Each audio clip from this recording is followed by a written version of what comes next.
If you're American, it's too late for you to file your taxes on time. However, you can get an extension, and the person to help you do that is Molly Morris from M3 Virtual Accounting. Molly will do a completely free consultation with you, talk through your options, tell you what she can do to help you find out what it is that you're looking for, and help you get your taxes filed for the year, even if you're not, strictly speaking, on time. So go to m3virtualaccounting.com, set up a free consult with Molly, talk it through with her, and tell her I sent you. This is an Unspoiled Network podcast. This is Some Spoiled, a song of ice and fire to the co-host switcheroo, the rereading, covering A Dance with Dragons, chapters 46 and 47, A Ghost in Winterfell, and Tyrion. In these chapters, there is something strange going on in Winterfell, and people just keep turning up mysteriously dead. Horses are getting killed, and what could this all mean? Meanwhile, Tyrion is sold at auction, despite being really unpleasant as much as he can. It seems to work for him. Good for you, Tyrion. Welcome to Unspoiled.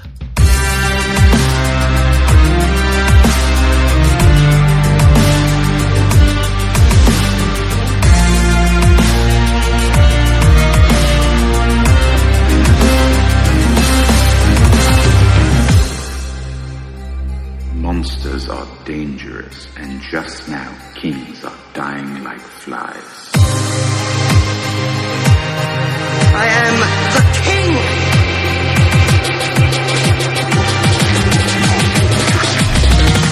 Fuck the king. Welcome to the show, everyone. I am Natasha. I'm Rashawn. All right. So everybody was pretty excited a few episodes ago when you mentioned that Theon was wandering around like a ghost in Winterfell. The next chapter is going to be titled A Ghost in Winterfell.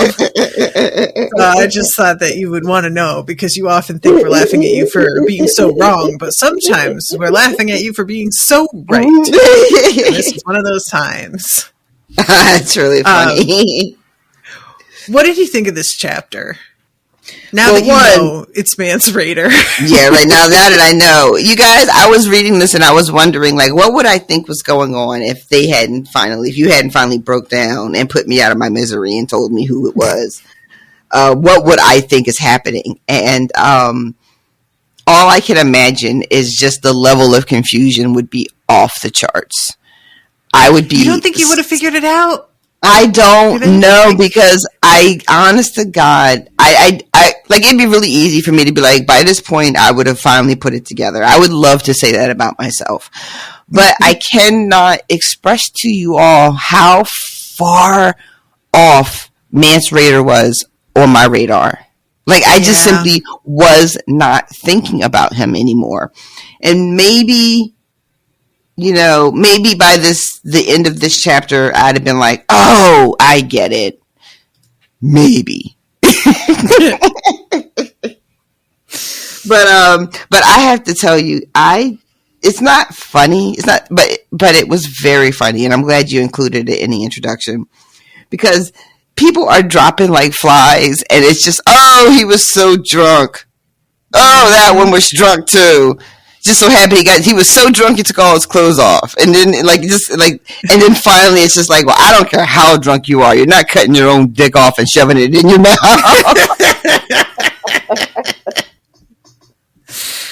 Oh God, I don't know why that's so funny to put that way. I mean, that's basically what they say in the text. You just saying it here was way funnier. My goodness. But no, this was a really good chapter. There's just, and I'm going to use the word haunting, and I hate that I'm using it. It just, like, I hate myself so much right now, but I can't think of another word.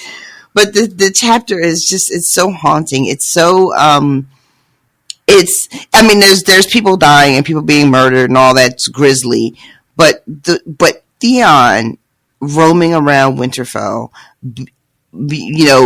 facing his own memories and the horrors of what he's done, and cycling back and forth between that wasn't really me, that was that other guy, and then when he thinks he sees Bran's face in the tree, which we're going to have to talk about because I know that's not and then even telling himself, but I didn't kill Bran. It was other boys. It was the Miller's sons. It was such a good chapter, and my heart just breaks for Theon. And who saw that coming? Right. It is. Yeah, George really does have a gift for making you pity characters that you would have sworn up and down you'd be glad to see go through anything, like a book earlier. And then finally you reach a point where you're just like, oh God, make it stop. Yeah. I really enjoyed this chapter. It starts with just finding a body. And everybody just being like, oh, he was a known drunk, everybody knew it about him. He was probably just taking a piss and fucking fell. And I love this throughout this whole chapter. Stannis is looming, just kind of this sort of dread that's overcast.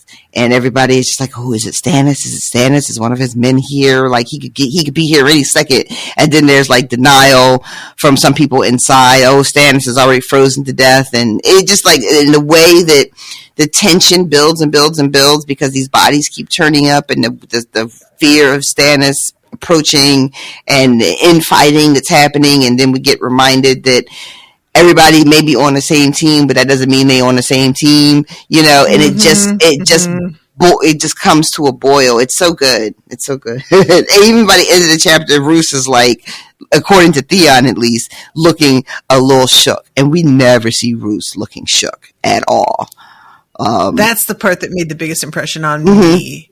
For sure, is that once Roose starts looking uncertain about things, and I mean, just the fact that he's questioning Theon when it just shows repeatedly with Roose that he just doesn't fully understand the depth to which Theon has been changed, because he keeps just saying things like he believes Theon's playing a role and can just turn back into himself.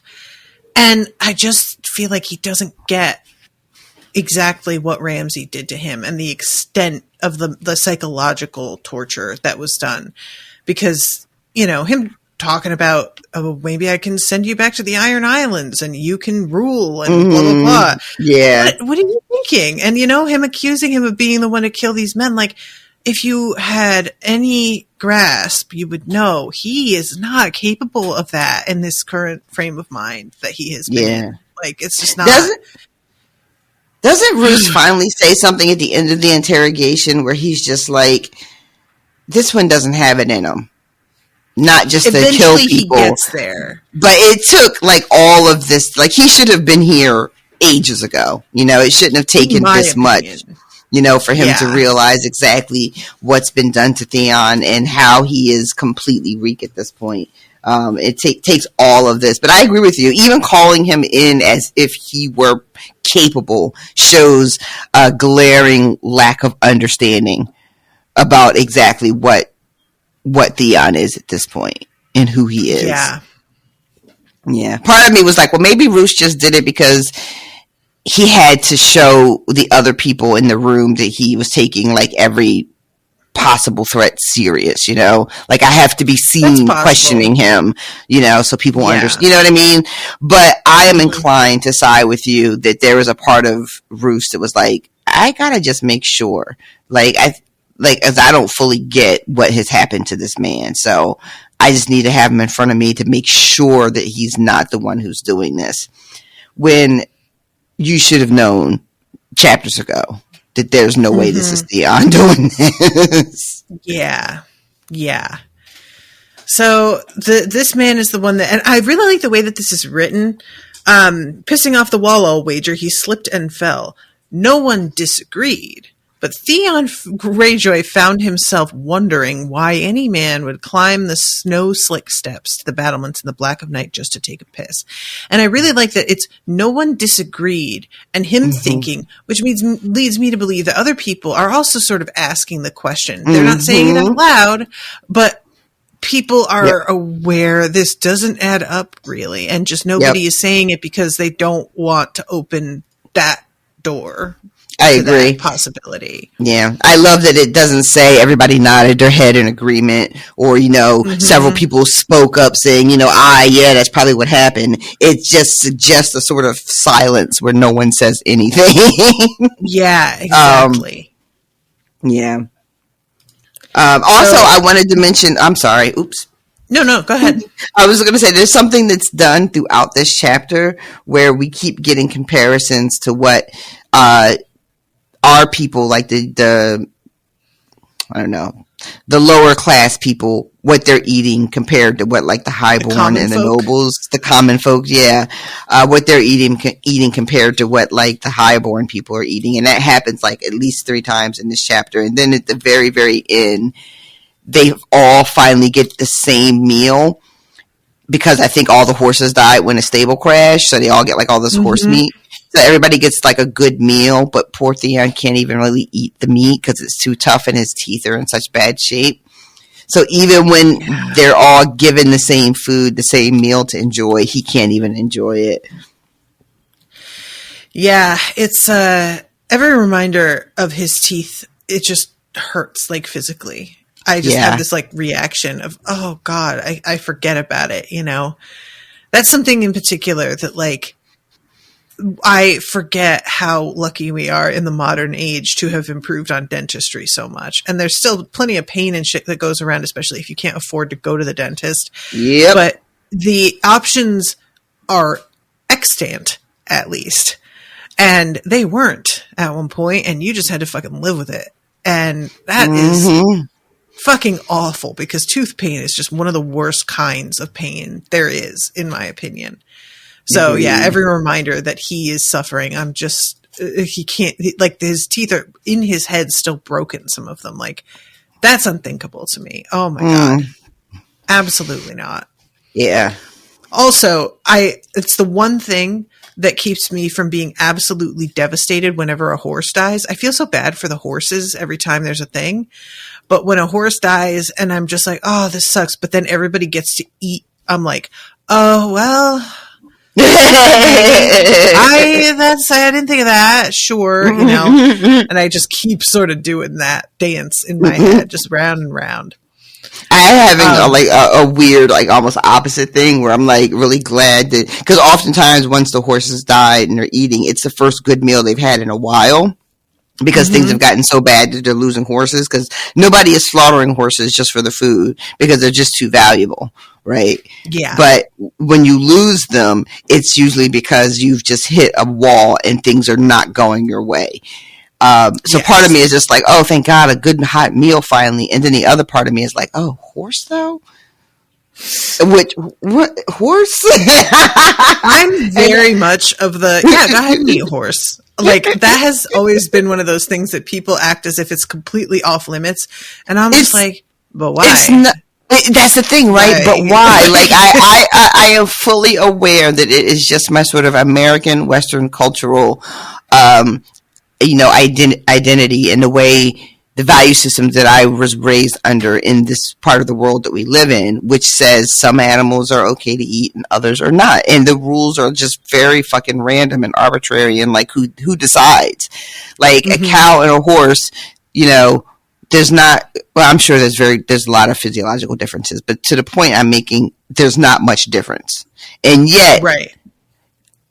The idea of eating horse, I'm just like, well, I would just rather starve, which is a nonsense thing to say. Of course I would rather not starve.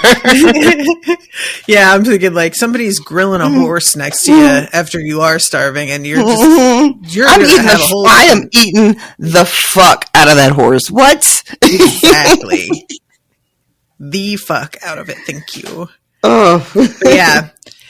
I mean, I'll have a little bit of a hold up about like eating a dog, and even that I'm kind of like, well, I wouldn't eat my dog. But like if I'm starving and there's a dog, I don't know. I might do that. I might be all right with that. I'm not crossing it off the list entirely. We are so funny about like how we decide what is okay and what's not okay and the reasons that we base on it, you know, like to some people for religious reasons and some just cultural, like the idea of eating a pig is just like, that is the most disgusting thing you can eat. Meanwhile, I'm like, but have you met bacon? Because bacon wants to be your friend. Have you met bacon? Bacon wants to be your very best friend. Have you heard the good word? So yeah, we have this chat about like whether Stannis has men inside the walls, and there's a real sort of, there's some people who are like, get the fuck out of here. That man is dead in the snow with all his men. They are stuck somewhere. They are starving. And we know that's true. But then there are other people who are just like, I don't know, man, this snow is pretty heavy. Would we he could be right there. Like he could be right there right now and we wouldn't even be able to see him, which is a wild to think about. But yeah, like he could be right outside. Yeah. How would you know? Very much a possibility. And it continues snow falling, and it's just interesting to see the way that the winter affects these people who have shelter, have the fuel for fires, in comparison to Stannis, where they are. And it's like, even though they are in a better position, certainly, the quality of the shelters they have they're so destroyed because of what Ramsay did when he took over. And I really love the fact that a lot of what's happening is because Ramsay could not stay his hand and had to just tear the whole fucking place down without any thought to the fact that you may need this place one day, which is a real accurate representation of his character in general and his attitude about things. He is short-sighted and immature and impulsive. Yep. And it's just completely believable to me that he would have done this and not thought twice about it. And I'm sure as all this is going wrong, it never occurs to him that this is like his own doing. I love that enters his head. That it's got to be going around and around in circles in Roos's head, though, right? He doesn't actually ever say anything out loud, but he's got to be seething, right? I want to believe that he actually even says something, but that, you know, Theon's not around to hear it, but that he has just kind of been like, this is your fucking fault, you know? But I don't know. That. I would love to see that. I genuinely am unsure at this point with so many people around how much Roose would criticize Ramsay because they don't have the privacy that they did, and maybe he feels it's more important to present a united front at this point. I don't know. But I like to think that he's just like mentioned more than once. Maybe if somebody hadn't burned the whole fucking roof off. I like to think that maybe during a leech session, you know, when it's just Roose and maybe his maester, and he calls Ramsay up to his room to have a chat when there's not as many people around, and he really gives it to him, but he gives it to him in that way that Roose does, where it's like very calm and quiet and just makes you feel like you're like an inch tall. Because he's just talking to you like you're a fucking moron because you've been acting like a moron and you just feel so small and stupid. And he's just like, yeah, so when you burned everything, you that make you feel good? How are you? Right. But tell me, what else did you get out of it? How else did we gain? What did we gain from that? Because, you know, when I do the math, I see nothing but losses.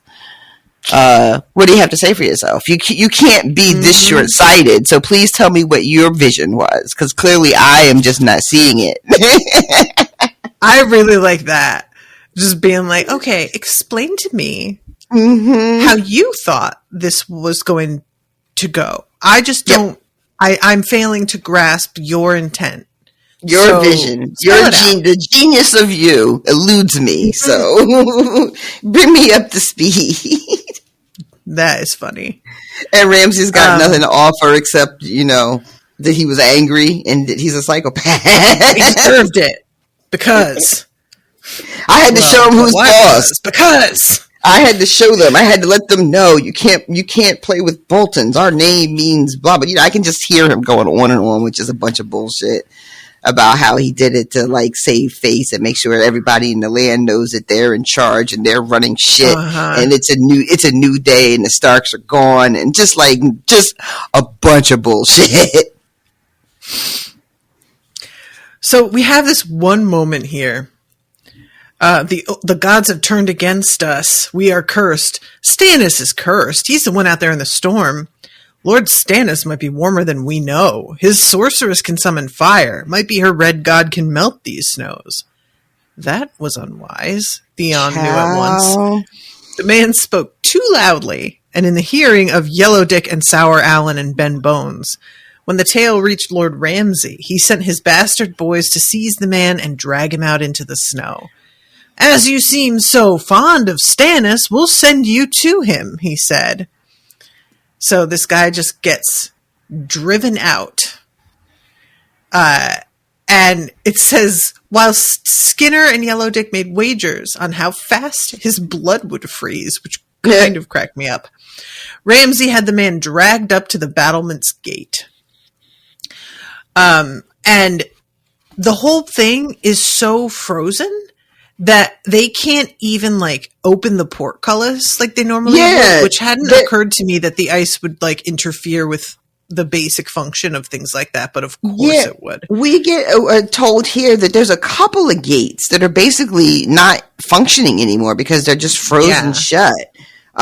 Which I feel like is very, very important. And that shit's going to come back and bite somebody in the ass. If you can't get in and out that quickly, then you have a little bit of a problem. But yeah, it's like the Hunter's Gate and the King's Road Gate. And then they finally find this one little bridge they can carry him across. And it goes, if I'm reading this right, it goes outside, but doesn't really give access to anything else.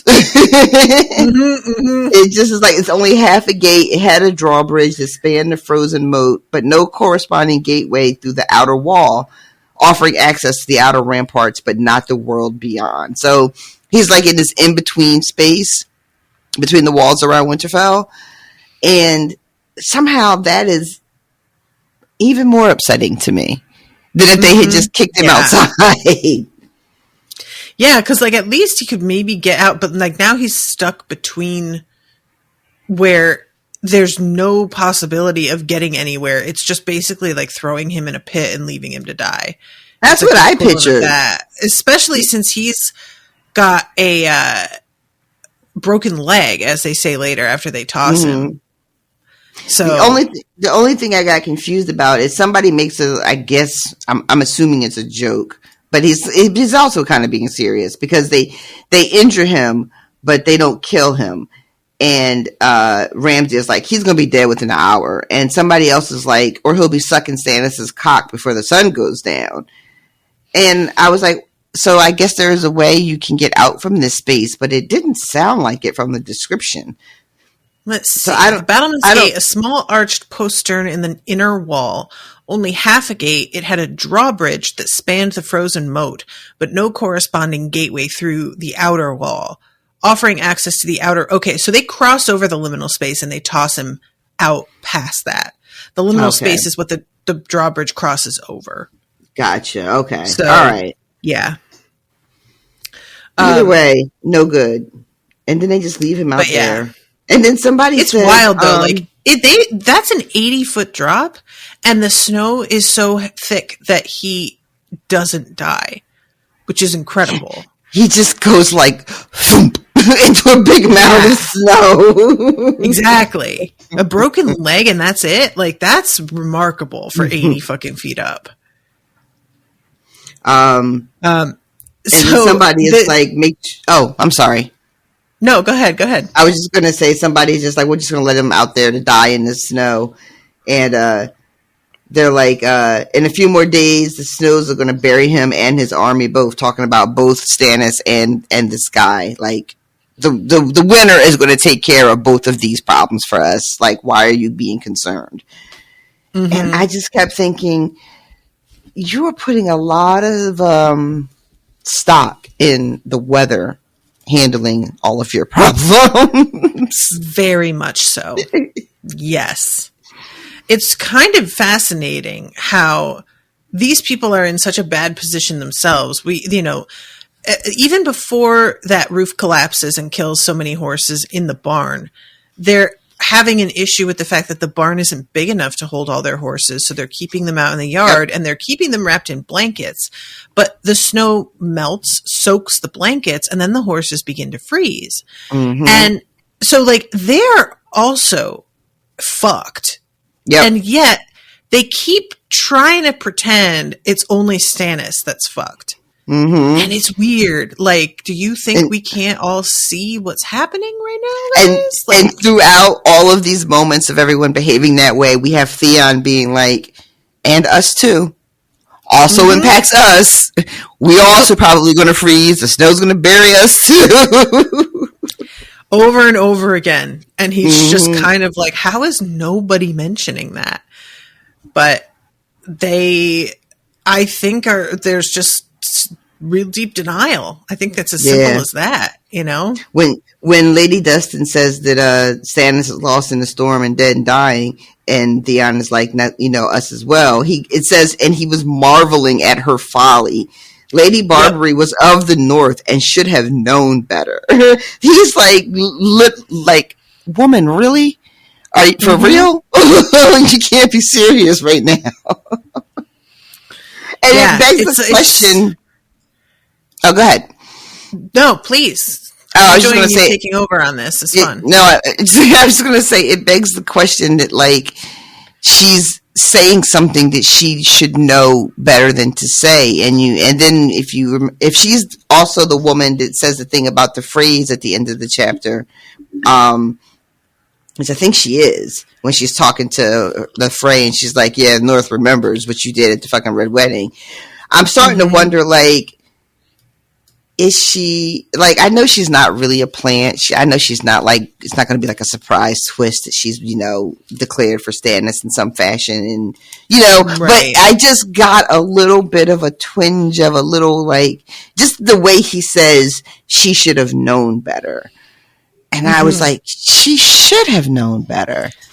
So do you think maybe she's just sort of downplaying the danger in order to get them all to let it go? Like, either she's downplaying the danger to get them to not be as concerned about it, so they aren't worried about Stannis, or maybe she's downplaying it to sort of be more on the same page, so it doesn't look like she's being creating dissent, like covering her own ass basically. I don't know, but I just the way that line is written, I was just like, maybe she should know better. Why? Then why would she say this thing then? Well, she could have said nothing. Like she could have just not said anything at all in this moment.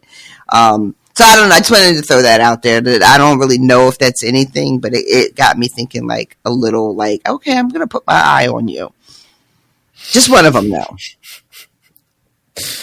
Oh man, did you ever listen to the stand-up of Mike Birbiglia? He kind of fell out. I don't recognize the name. He did this, just what you were like, what she should have said. And he has that as sort of an ongoing joke of, like, this woman letting him into a apartment that he's just moving into, where he's got this huge mattress he's trying to fit through the door, and he needs a code, but he doesn't have it. And this lady lets him in, and she's like, I don't think a rapist would be bringing a mattress with him. And he says, what I should have said was nothing. What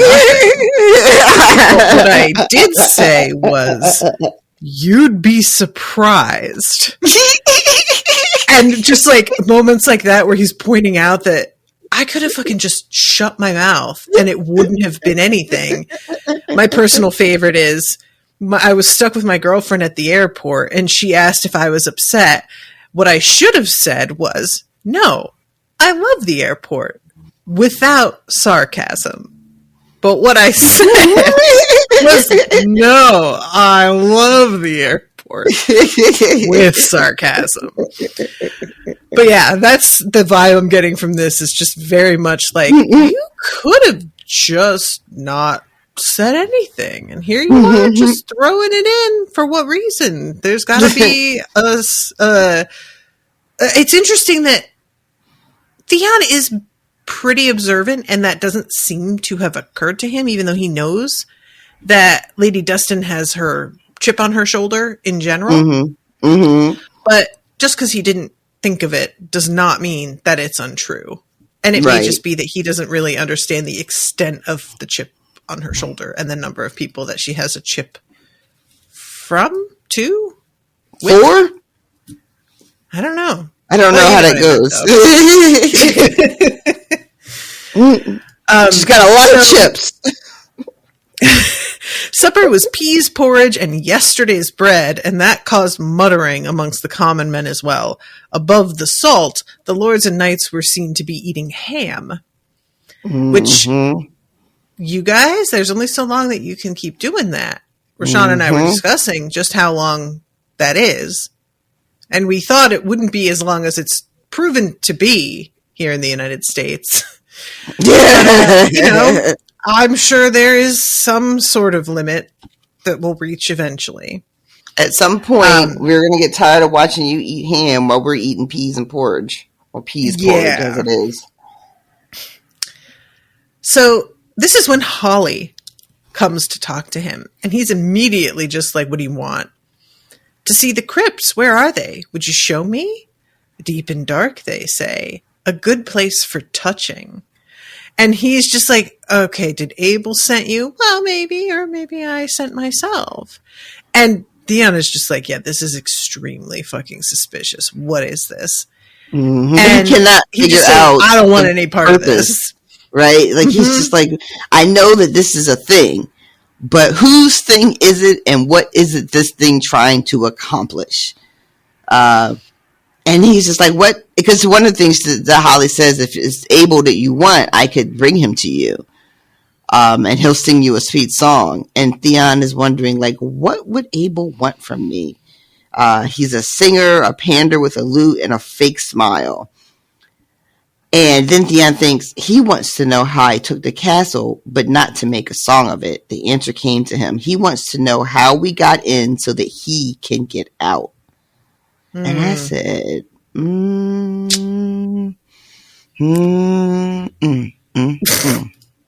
That's all I said. I said, Theon. He can be clever. He can. He really can. I mean, I think we made this joke before about, I don't know if it was in reference to Theon, but I know we've talked about the joke about how men get smarter the less sex they have, because it frees up like their brain capacity to think about other things.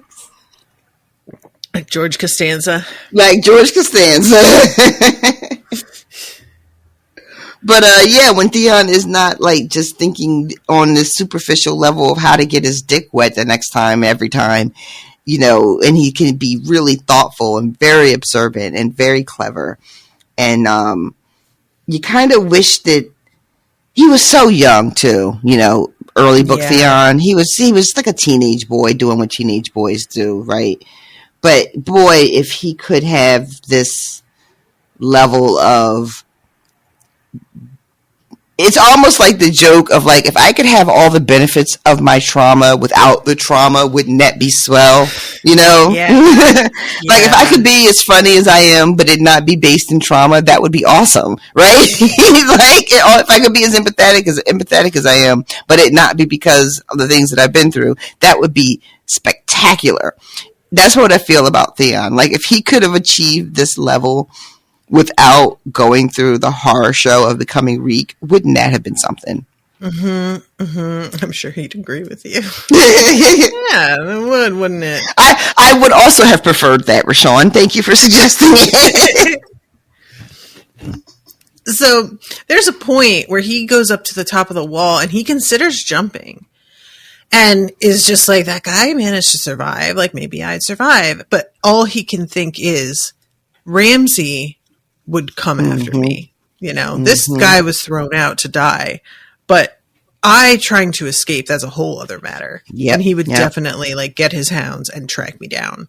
Yeah. And he says, I have to remember my name.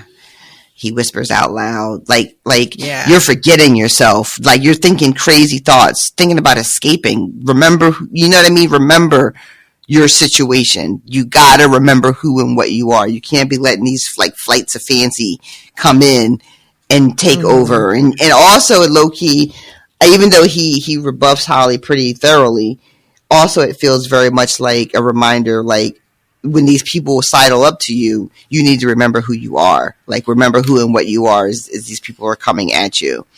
Don't get definitely. Like caught up in whatever these other games other people might be playing. You're in a different terrible game.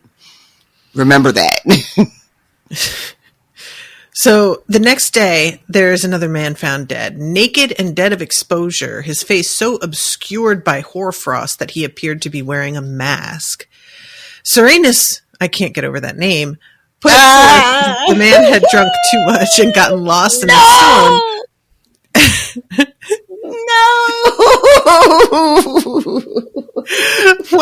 Why are you saying no? Had you not realized that's how it sounded out loud? No, like we know that's what it sounds like. Like, I know it when I read it. I know how you say it, but like, I thought we all had a gentleman's agreement that we would just not say it.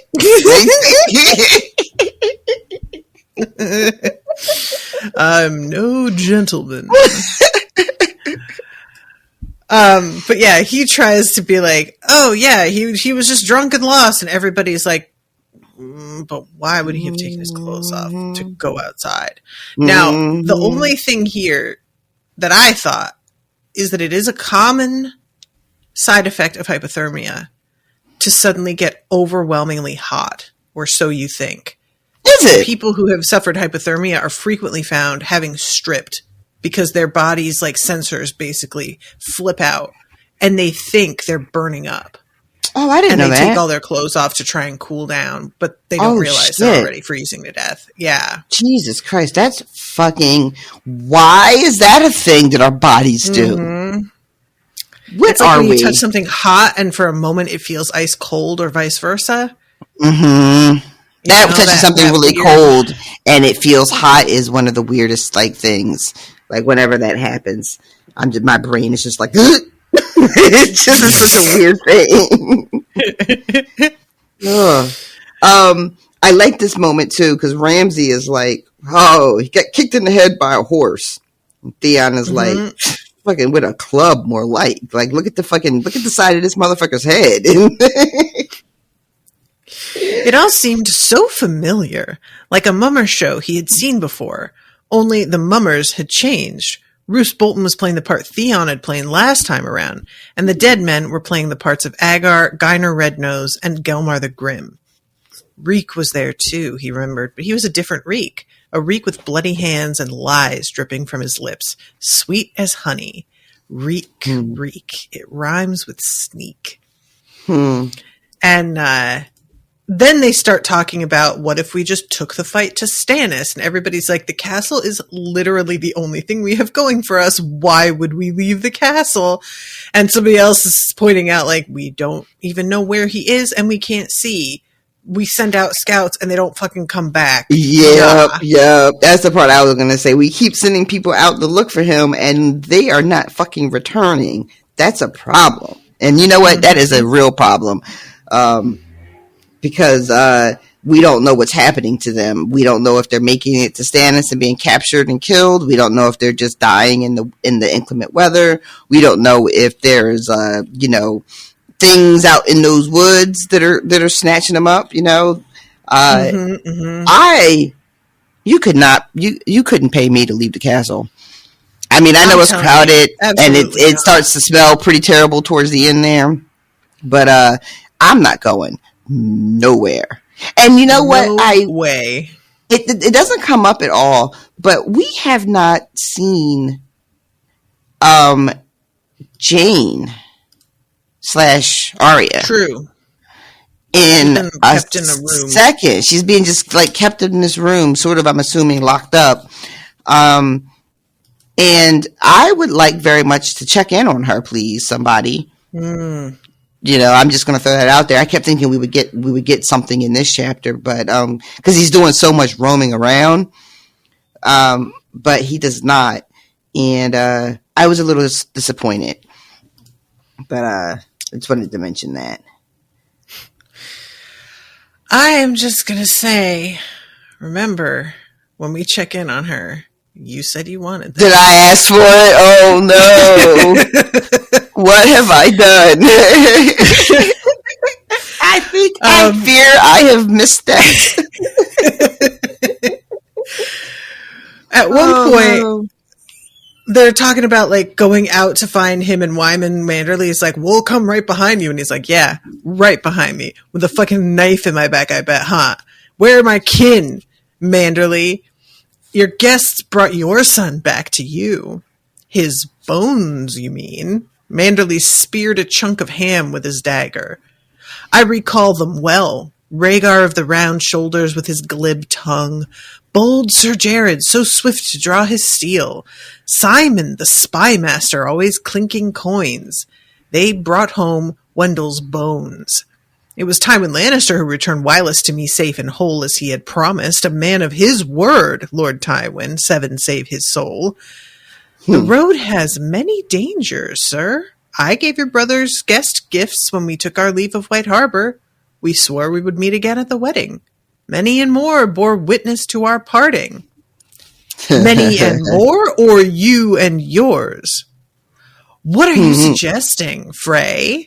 I do not like your tone, sir. No, not one bloody bit. Step out into the yard, you sack of suet, and I'll serve you all the bloody bits you can stomach. Which is a pretty good line. I mean, these are escalating. Wyman Manderley laughed, but half a dozen of his knights were on their feet at once. And they have to calm everybody down, but this is the first time when Theon sees the uneasiness in Roose Bolton, and it's starting to be like, oh man, everybody, this is like just really well calculated to do all of this and not have there be any overt anything. It's just enough for everybody to start suspecting one another and realize that we actually don't trust each other at all. Showing the cracks. Yeah, it's very good. His cracks. I swear to God, I will end this podcast. I swear to God, I will.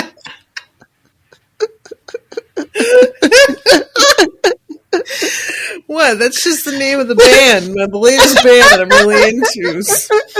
Anus in the Cracks. Oh, God. So then they have the stable collapse. 26 horses and 2 grooms died, either crushed beneath the roof or smothered under the snow. They managed to dig everybody out, and then another corpse is found. Yep. This one could not be waved away as some drunken tumble or the kick of a horse. The dead man was one of Ramsay's favorites. The squat scrofulous. I have never heard that word before. I haven't either, and I love it. I am obsessed with it. I've never heard this before. It is. So I looked it up, and I'm going to open this fully, actually, because the way it was described, I was like, is that correct? So I clicked scrofulous, and it brought me to a listing on Wikipedia for mycobacterial cervical lymphadenitis. Well, the disease, also known as scrofula, and historically as King's Evil, involved lymphadenitis of the cervical lymph nodes associated with tuberculosis, as well as non-tuberculosis mycobacteria. A result of an infection in the lymph nodes. 95% of cases in adults are caused by mycobacteria, often in immunocompromised patients. And there's a picture here of somebody suffering from it, and it's these really awful, like, cysts almost on their neck. Oh. It says the most usual signs and symptoms are the appearance of a chronic painless mass in the neck, persistent and growing with time, referred to as a cold abscess because there's no accompanying local color or warmth, and the overlying skin acquires a purplish blue color. Interesting. Often accompanied by fever, chills, malaise, weight loss, and as the lesion progresses, skin becomes adhered to the mass and may rupture, forming a sinus and open wound. Ooh. The fatal outcome some patients experienced in earlier times was due to a cheese-like presentation of the lungs and the king's evil lesions. Yeah. Pretty horrible. So Yeah. I thought that description was just like, oh, he was scruffy. That's what I was thinking. Scruffulous? I thought that was like a fancy word for this man was unshaven. No, that's a whole thing. I had no idea. The figurative definition is morally contaminated and corrupt. Okay. Maybe that's all he meant. When I looked it up, it brought me right to this definition, and that was all I got. I never got an alternative word. When I pull it up, it takes me to a medical dictionary and gives the literal definition of the medical tuberculosis bacteria, and then it has a figurative definition, which is the morally contaminated and corrupt. Just like evil from the inside, like the evil that can't be separated from the person that you are. Like it's just it's innate to your character, and can't be. I love the idea that it's contaminated, that because that also implies a sort of sickness that is shared between him and the other bastard boys and Ramsay. You know, I like that a lot. But this, I thought it was going to be, when you were reading the definition, I thought we were going to end up to jaundice somewhere because his name was Yellow Dick. I kept waiting for that to be like... Right? Same. I thought that same thing. Yes. I'm glad you said that, because I was sort of like expecting, oh, it brought me to the definition of an illness, and that'll be where the yellow came from. And then that just doesn't... Yeah. Turns out but not yeah, to be the so thing.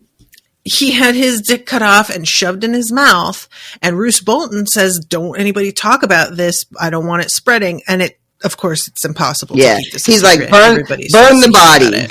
Like that's going to be, get rid of the evidence and don't tell anybody, and this will go, everybody will take it to the grave. You don't find a body with its dick shoved in its mouth and don't immediately go tell somebody that. It's just, those are the rules. Yep. I don't make them, but I mean, who is keeping this a secret? So this leads to everybody, like, of course there's the snow, but also people are starting to be afraid that they're just going to get got if they're too far outside of the hubbub. So people are sticking to the Great Hall, and this sounds so goddamn awful.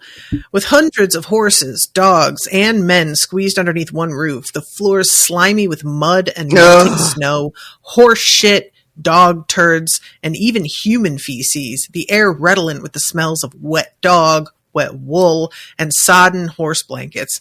There was no comfort to be found amongst the crowded benches, but there was food. The cook served up great fresh slabs of horse meat, charred outside and bloody red within, with roast onions and neeps, and for once, the common soldiers ate as well as the lords and knights. And this is when we get the thing with his teeth. But that whole thing just sounds so awful. It made me think of, what was the name of the place that everybody had to hole up during Katrina? The that place, the football field. I forget what dome it was, but yeah. That was think of that, because that was just right. That was one of the. I haven't thought about that in years, but yeah, that was one of the worst things I had ever seen up to that point. And that it was happening here, like right in our country, in a metropolitan city, not somewhere like, oh, it's so isolated and rural, we couldn't get to it. Like, it was a major fucking city, and we just had those people. I think it was not the Astrodome, because that feels like Astro would be Texas. Whatever it was called. And remember the footage of, like, the leaks and how wet it was and flooded it was, and it was terrible. It was terrible. I'm trying to find it. No, it was the Astrodome. Oh, okay. Mm-hmm. Huh. I think I'm getting confused because the Astros were a team in Texas, I think. The 25,000 people were inside this. Jesus Christ. Yeah. I just remember, how terrible it looked. I couldn't believe the conditions that people were expected to live in and be like thankful and like, why are you complaining? At least you're out of the element. You know what I mean? Like, God. Yeah. So this whole thing, this is really kind of reaching this crescendo here. And Bolton is having Abel play songs for them. At one point, Barbary Dustin asked for something more cheerful, and he gave them "The Queen took off her sandal, the King took off his crown, and the bear and the maiden fair." The Freys joined the singing, and even a few Northmen slammed their fists on the tables to the chorus, bellowing, "A bear! A bear!" But the noise frightened the horses, so the singers soon let off and the music died away. And I just really love every description of how, like, there's something that's comforting and feels like we're lifting the mood, and then we have to stop because of whatever reason, you know? And the fucking Damon Dance for me is over here talking to Theon about how he's beginning to stink again, that Ramsay's going to cut his lips off when this is all done. And Theon's response in his head, "Oh, my man. lips have been between his lady's legs. That insolence cannot go unpunished." Yeah, Jesus Christ. And then he just says out loud, as you say. And then somebody is like, "I think he wants it." And it's just, these fucking bastard boys. It is like silly to just be like, "Oh, they're such bullies," right? That seems like so bare minimum compared to what they actually are. But really, like, even if you take away the menace of them, which is taking away a lot because they're also fucking dangerous. But they're just like a clique of like bullies, you know? Yeah. This could be like a scene at a high school cafeteria, you know? "Oh, you know, what's that smell? Oh, look who's here." Meanwhile, the whole fucking place stinks of shit. Exactly. Yeah. Yep. And it's just really like they're bored. That's the vibe I get, is like these guys are unnerved by what's happening.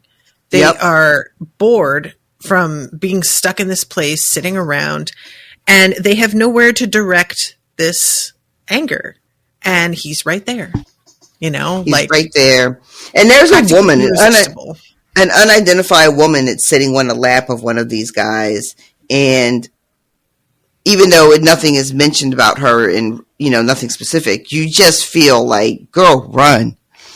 You know, run. Yeah. You know, I mean, this is the best possible like survival option. That's the thing. Though. That's the thing I was thinking about. Like part of you wants to, like, you know, go up and be like ingratiated to the people who are most dangerous in an attempt to provide some sort of safety for yourself. But then also these men in particular are so sadistic that part of their enjoyment of you is going to be you not enjoying it at all. You know what I mean? Right. So it's you're running to them because you think you'll be safe, but they are the most, you know what I mean? Like, they're just as dangerous, or if not more so, and you've just put yourself, what is that expression? Out of the fire? Out of the frying pan into the fire. I can never get that one right. And it's not even that complicated, but it's because I don't cook. I think that it just gives me so much trouble. I'm always like, which one is worse? Which one is worse? Is it worse to be in the pan or is it worse to be in the fire? I don't know. They both seem terrible. I don't know why that is so funny to me, but the idea that that means it's hard to remember. That is killing me. I don't know. That never, like, it's never even entered my mind. I don't. Why not? Sure. Sure. I am almost positive that is not a thing, but I couldn't think of another way to explain it because that's what it's like in my brain. Like oh, it's because you don't cook. And my brain is like, yep, nailed it. I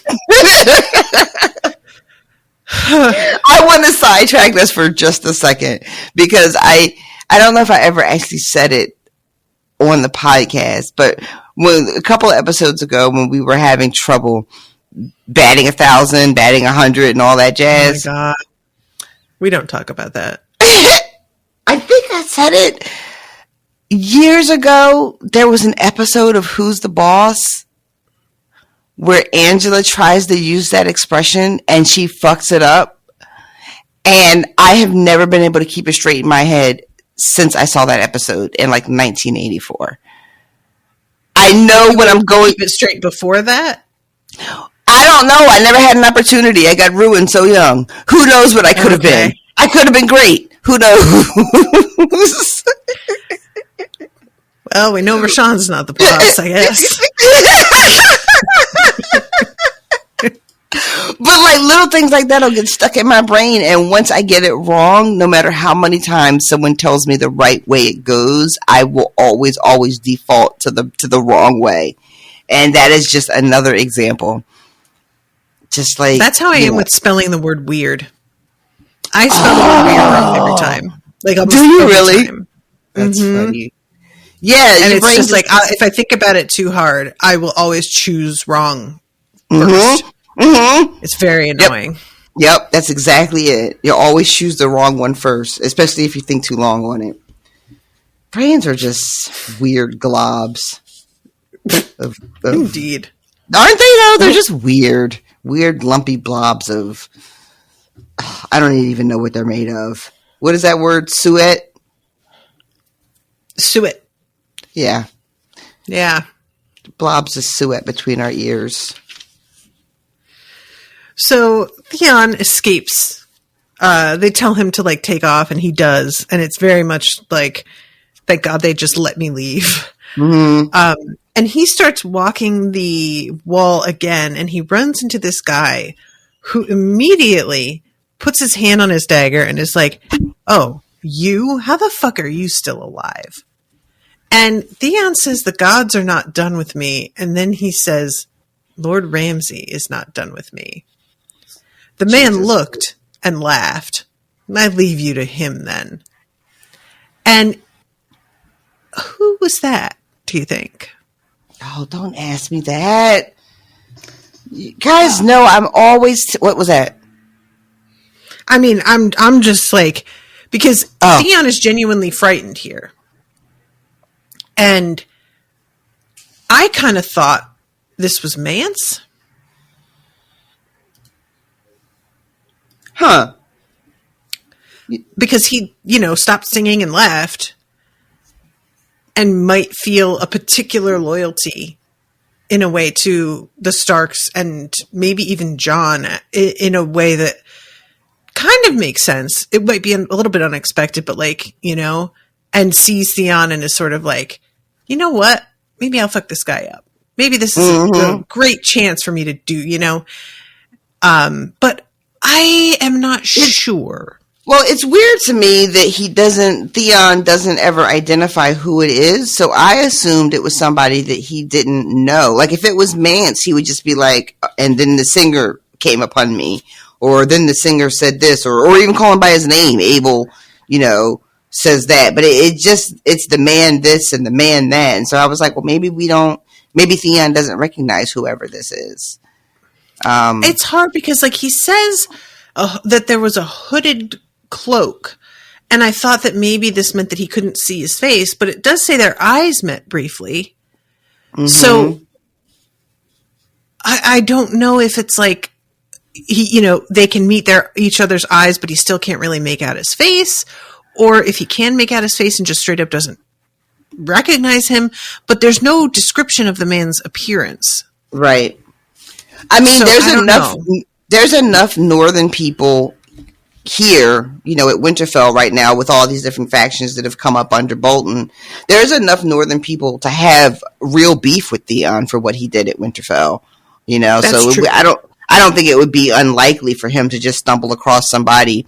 And now that we're one-on-one, I can say the thing to you that I've been dying to say, but that I haven't been able to say when I've seen you in the Great Hall or when we've been having dinner or whatever, you know. Is probably multiple people who, if they had a minute alone in the dark with Theon, would feel a real way and want to fuck him up for what he did. Especially the way he addresses him as Turncloak and Kinslayer. That's so funny too, because Theon, it's not funny, but Theon to that is like, no, I'm not, I never. And then it has to like stutter a little bit and says, I was Ironborn.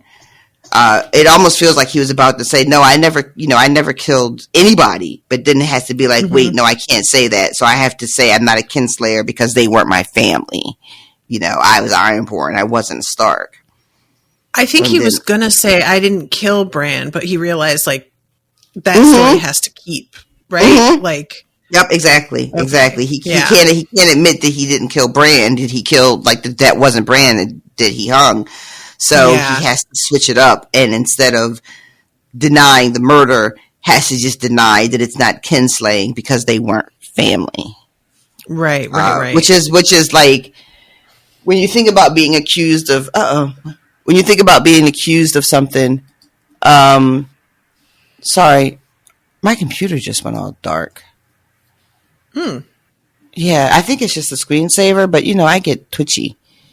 Yeah. Well, everything's recording fine on our end. Good. Because mine is, I don't know. Okay, it's still recording. Cool. It just timed out. That was fucking weird. But yeah, the way he addresses him and the fact that Theon has to, because he is a murderer. He did murder 2 children, you know. So there's not been the children that everybody thought, but they still were fucking children. You know, exactly. And that he has to continue this falsehood that it was, you know, Stark children that he murdered, and then in his defense, the best he can do is say, "Well, I'm no Kinslayer. You know, I might be a Turncloak and I might be a murderer, but I'm not a Kinslayer."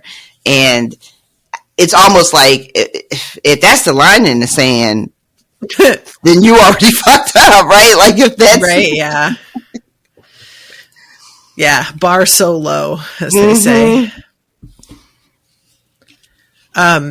So he leaves this guy, and he winds up like walking through the snow and tries to see out over the walls again, and there is just nothing. It's so covered in snow and dark, and there's just like vaguely lights floating in like a shadow, and he is feeling really trapped. He goes back to his own chambers, and as he is stripping off his clothes, Steel Shanks Walton found him. "Come with me, Turncloak. His lordship wants words with you." So he has to put on his wet clothes again and go out and get questioned by Roose Bolton. And we don't have to go through this whole conversation, but eventually Lady Dustin tells him to take his gloves off, and she is like, "Oh, is that what Ramsay did to you?" And he says, "If it please milady, I asked it of him. Ramsay always made him ask. Ramsay always makes me beg." "Why would you do that?" I did not need so many fingers." "4 is enough." Sir Aenys Frey fingered the... Ma'am. I am so sorry. But ma'am. He's doing this on purpose. Fingered the wispy brown beard that sprouted from his weak chin like a rat's tail.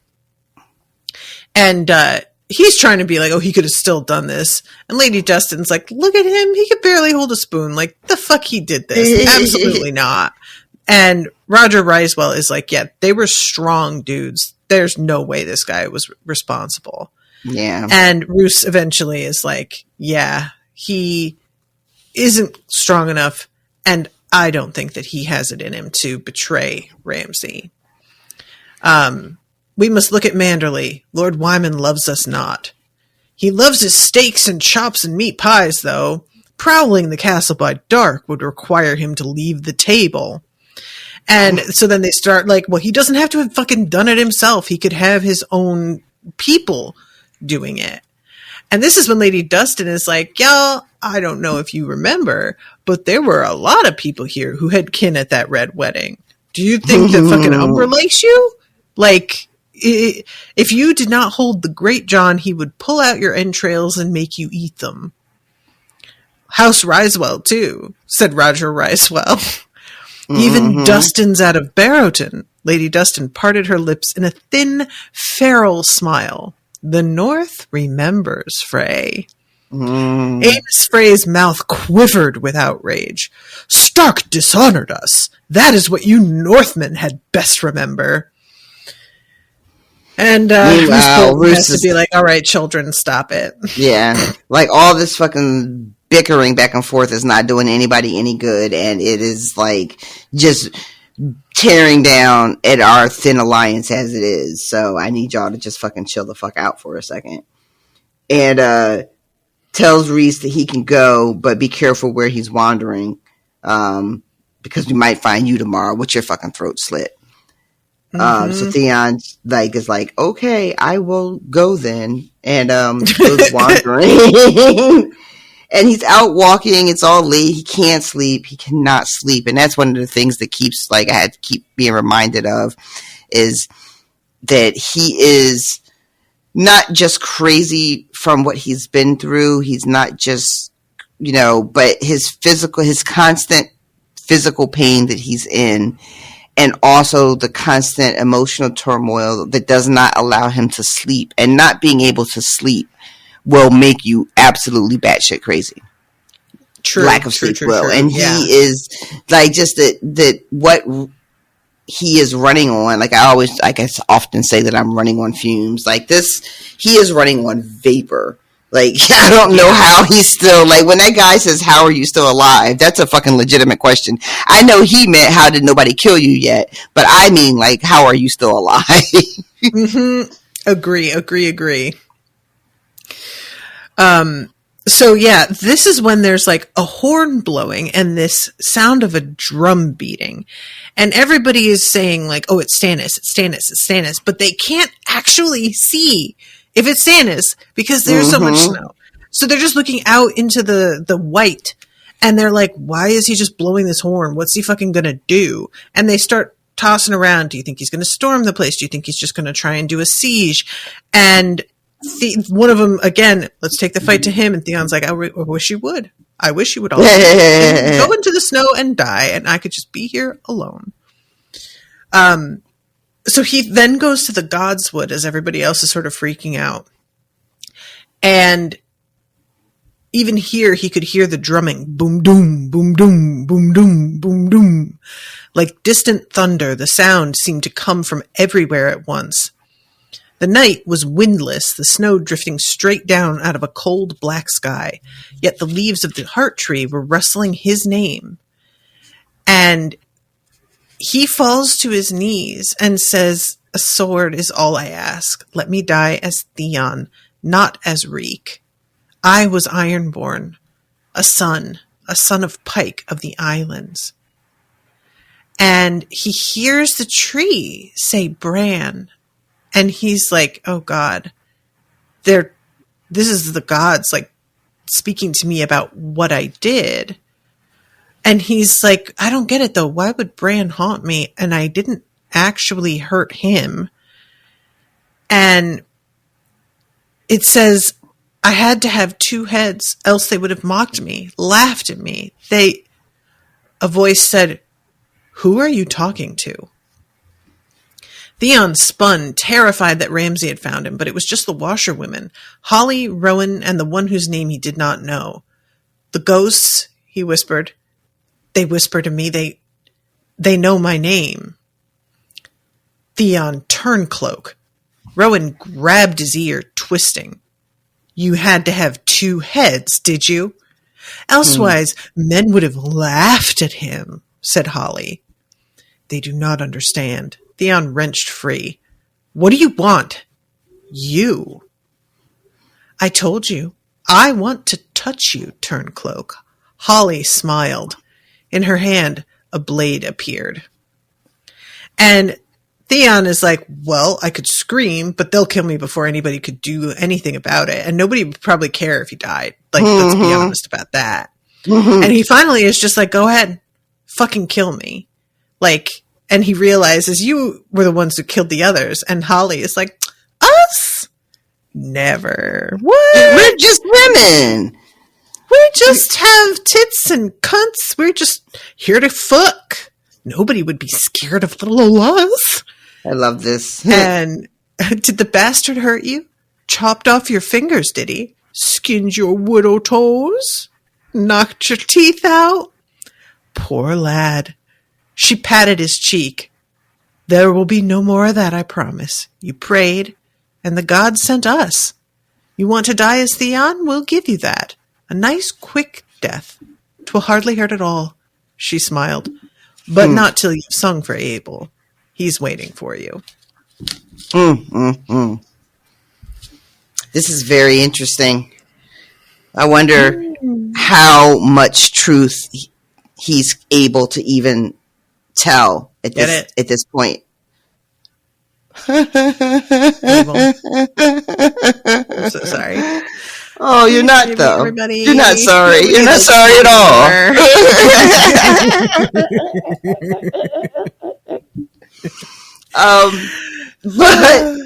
But you know, like he could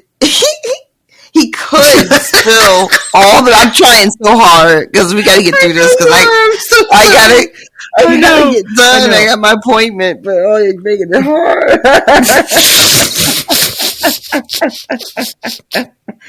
Oh goodness! But sorry, everybody. If he were to spill the beans, I mean, he's got a cupboard full of beans to be spilled. You know, he knows he really does. Much. But I don't know if he, like, I don't know how Mance gets him to talk. Like, it's got to be more than just threatening death because he kind of is ready for that. It could be torture, but he's been tortured so much from Ramsay. I don't know if, like, torture, if you can combat torture with more torture. You know what I mean? Like, does it work when someone has been broken down as completely as Theon has been? Or if Mance tries a different tactic. Because there's a line in this chapter that we kind of didn't really have to talk about, but where Theon thinks about Jon Snow and how Jon would take his head without a second thought. And I'm wondering, like, if Mance were to come clean about what he's doing and why he's here, would that then make Theon tell the truth? And I really don't know the answer to that. Like, Mance is on a rescue Arya mission. Right. Theon knows that she's not here. If he tells the truth of that, do they just leave? Does Mance and the ladies, they just go?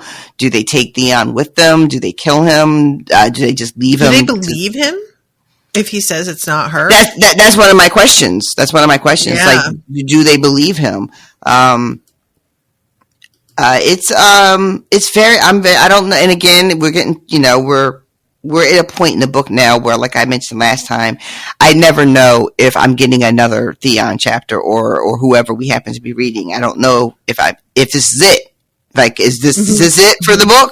Or do I get another POV where I get to see a conversation between him and Mance?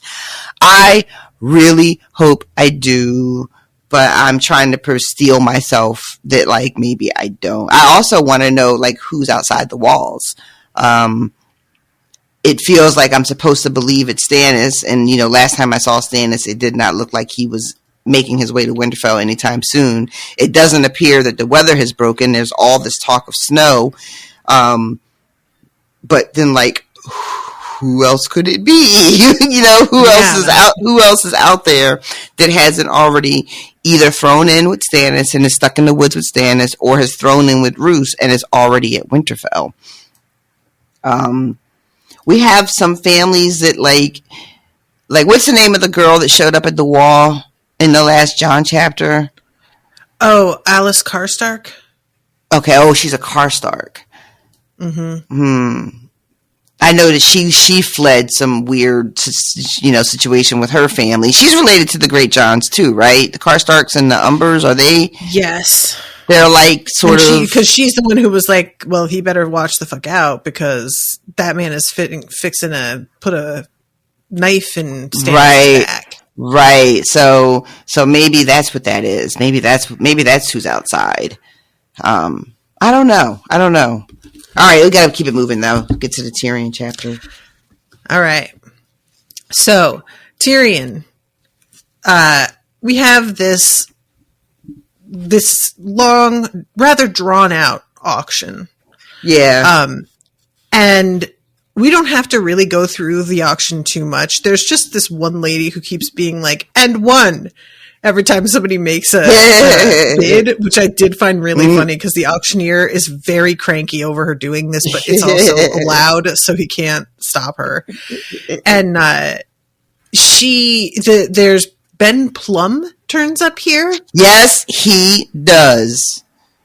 This was fascinating to me because when Tyrion sees this man starting to put a bid on him, he is like, oh, sweet, great, this is good for me. But then, a little bit later, Ben smiles at him, and Tyrion's like, ooh, that smile.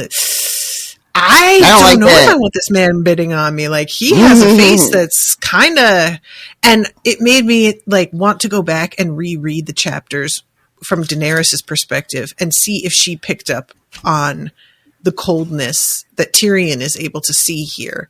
Because I don't know that she did. I don't feel like she didn't mention that. Yeah, I don't remember. I mean, of course, I'm not like, my memory is not anything to stand on, but I don't really remember her ever having observing that in Ben. I think I remember it being quite the opposite, actually, which is why when he portrays her, it's so, like, shocking. And because you're just like, this doesn't seem like the man that she told me he was all this time. It seems like a completely different person.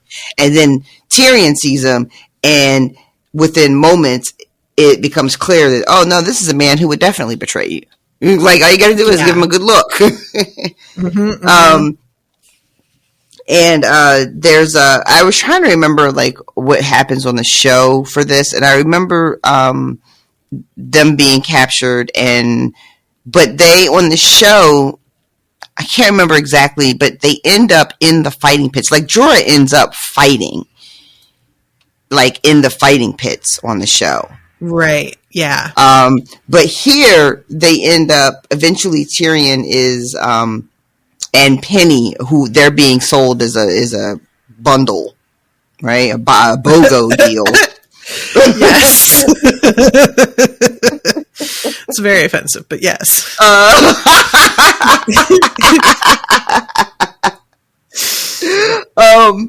But they end up getting bought by this man who is clearly very, very rich, and we know he's very rich because he's very fat.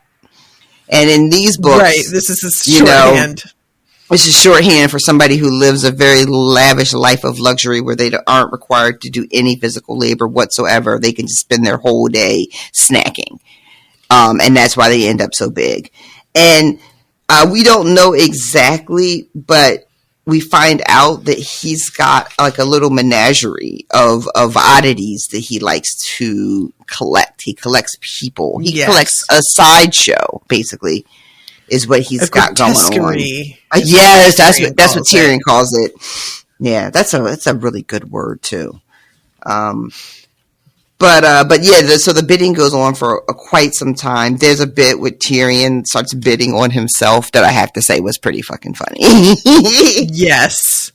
Yeah, and he's clearly like trying to make it very clear, I'm Tyrion Lannister. I pay my debts. I could be valuable if you were to know who I was, perhaps Ben Plum.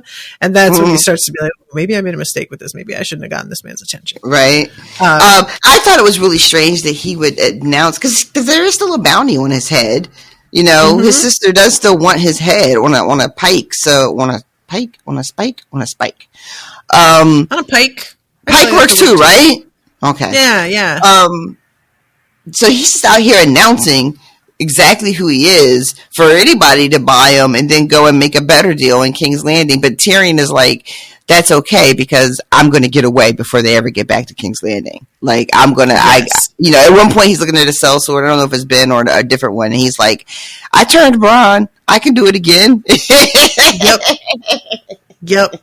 I really do like that. Just like a lot of things can happen between here and there. Like, who knows? Yeah. You're not wrong. I'm really, really glad that was included because I was just like, what is he doing? This is what? Sir, what are you doing? And then like having it spelled out for me, like, you know what? They are a really long way from home. Anything can happen. It is not guaranteed just because he's bought with the intention of being delivered to Cersei that actually happens. And I love that Tyrion is always like looking at the whole board, which comes up later on. But, so what looks like a dead end, Tyrion is like plotting 3 different ways to get out of it at all times. Yes. I do love that about him. Yeah, he just has some skills and he has eventually at his disposal potentially some resources that, it's questionable whether he can get them, but with the right help, he maybe could. And what is somebody willing to risk, So yeah, eventually, as you say, he gets bought by this man who, they have to perform and stuff because the person doing the auctioning is like getting the sense that people don't see the potential in these two. So they have to do a bit of their show and whatnot. But eventually they are purchased by this man, and Penny is just like, I hope that he's kind. Like if we're amusing, he won't hurt us, right? And Tyrion's like, I mean, we have to stay amusing though, and this little performance we got going gets stale pretty fast. There was a line about that. I felt like that was true, but I was like, oh, I don't like this prospect. Now you guys have to like come up with acts. Yep, you got to come up with a new bit. There's a line about Penny during the auction that is devastating. Something about how she's standing there with this smile that her father is going to have a lot to answer for in whatever small hell he ends up in. And I was just like, God damn, that is a sentence for you. My God. And it used a word that I wasn't familiar with. I think it was rictus. A rictus smile. Yeah. And I was like, George, that is the really expression on a corpse. Oh. When the teeth are showing because the lips pull back. That's what that's called. I didn't know that. Well, yeah, that line was just like, oh, Jesus. That's good stuff, George Martin. That's good stuff. So they get taken over by this strange man, a chin beard bound about with golden wire, his stiff red black hair swept out from his temples to form a pair of taloned hands. And I am desperate to see this. I'm so disappointed that they don't do anything like this sort of wild costuming in the show. Yeah, this whole bit is not in the show. Well, the auction bit is, but they get bought by somebody completely different. I think they get bought by the old lady in the show. I don't remember. I'm going to be honest. Like, I have just such thin memories of so much of the show after a point. After they're bought, Tyrion is like, who was that old ass woman? And the overseer says that she buys for the pits. She buys slaves for the fighting pits. But I'm sorry, but anyway. So they get picked up by this guy who's just like, you guys are going to love it. He's very generous. Think of him as you would your father. And Tyrion says, gladly. Oh, Tyrion. Oh, yeah. And as this guy is, after they're bought and they get ushered off the stage, then like a little girl comes up and she's bought pretty quick. And then Jorah is brought up and nobody is bidding on Jorah. It is embarrassing. I swear to God, this is so hilarious to me. And Tyrion has to vouch for him and be like, this guy is part of our act. He's the bear for the Bear and the Maiden Fair, because like it's mentioned, he has so much body hair that he doesn't even look like a dude up there. He looks like some kind of creature. And so that's the first thing Tyrion thinks of, is like, that'll be believable. I hit him in the balls. Very, very funny. And so eventually he gets bought for like nothing practically. It's a big discount. Fire sale on this guy. White men just don't go for what they used to. Yeah, it's mentioned that like despite being naked, dude looks very dangerous. Like there's just a vibe of, I don't think he's going to be a good slave. He's not going to do what he's told. You know, somebody tries to play it like, oh, he could be your bodyguard. And it's like, he'd be as likely to take your head off as somebody trying to comfort you. So I don't know if you want to put your faith in that, but you do you, I guess. So let's see. I'm trying to find the spot here. Oh my God. Other slaves insisted the guards were lying. Daenerys Targaryen would never make peace with slavers. Misa, they called her. Someone told him that meant mother. Soon the Silver Queen would come forth from her city, smash the Yunkai, and break their chains, they whispered to one another. And then she'll bake us all a lemon pie and kiss our widow wounds and make them better, the dwarf thought. And it's such a shame to hear how much people are depending on her, knowing that she has basically given up at this point. You know, like they're like they refuse to believe that she would get married to a slaver. Like it just like to have that kind of faith in one person and think that they're coming to your rescue, and then to start hearing rumors that not only are they not coming, but they have in fact married into the system that was keeping you enslaved and is signed off on opening up the fighting pits again. And people just being like in denial about it and accusing people of lying and spreading like nasty rumors. Yeah, it's easy to forget about the little people on the ground while all this stuff is happening. And whenever I get a reminder that the small folk are getting like bits and pieces of information and they're still having their own hopes and dreams of who's going to come and like save them, rescue them, liberate them, whatever. While we know as readers what's really going on and that those things aren't coming to pass, it is really very difficult to read. It's so sad. Yeah. So they get brought to their new home, and let's see, I'm trying to find the spot here. Tyrion, when he like throws in for Jorah, Penny asks him, why did you do that? And Tyrion's like, I don't know. And then he's like, your show was growing dull. Every mummer needs a dancing bear. She gave him a reproachful look. And I just think that's her reacting to him saying her show is dull. Like, yeah. I can't help but take it as, and I think that's very funny as her just being like, that was uncalled for. Sir. Like, ma'am, we're slaves. Can we just have a little bit of like perspective here, please? I like she goes back and like puts her arms around the dog as if he's her last true friend in the world, and Tyrion is like, perhaps he is. Because it's really Tyrion being like, I definitely don't count as a friend. Not in a real way. Yeah, he does not see himself. Yeah. Which, like, I respect the fact that he has the self-awareness to not try and be like, I'm a friend. You know, he knows himself and what his motives are here. Yeah. But it also just bums me out. I want him to care about her a little bit. Just a little. I think and the thing is, he does, but he seems really uncomfortable with the fact that he does. You know, like he continues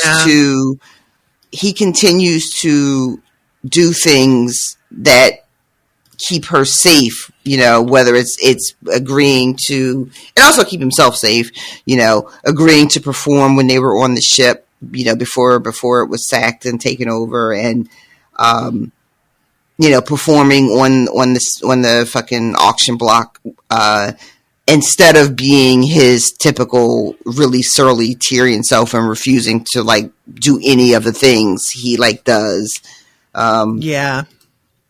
But but he doesn't consider himself her friend, and I think it's because that is rooted more in his own self-loathing than it being a reflection on Penny. You know what I mean? Definitely. Like, oh yeah, 100%. Yeah. I guess that's what I mean. Is like, I wish that he didn't have that self-loathing so that he could extend some interest in somebody else. Like, I feel like it would show progress for him, you know? Right. So they get brought back to this camp where they are temporarily going to be held. And there's this moment. First, he realizes that there's like a disease happening, the flux. And he's like, oh, God, like that can just tear through everybody. I do not like this development. And then all the more reason to escape.